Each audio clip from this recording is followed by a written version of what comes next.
Secretary, binabanggit po ng abogado ni Madriaga na si VP Sara ay pumunta sa BGMP.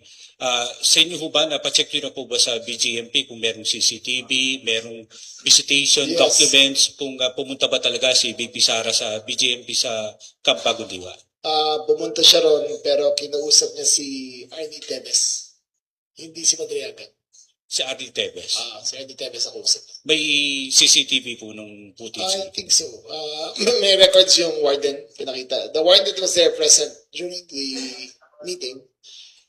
Wala naman daw pinag-usapan masyado kundi nagkumustahan lang. So that was the extent of the report to me. That was October 19? Tama ho ba? I think so, yes. Yes. Thank you very much po.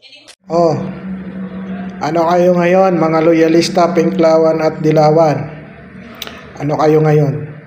Mismong si DILG Secretary John B. Cremoliana ang nagkumpirma na hindi naman si Madriaga ang pinuntahan at kinausap ni VP Inday Sara, kundi si dating congressman Tevez ang pinuntahan niya. Oh, mga fake news kayo eh. Pakalat kayo ng fake news eh.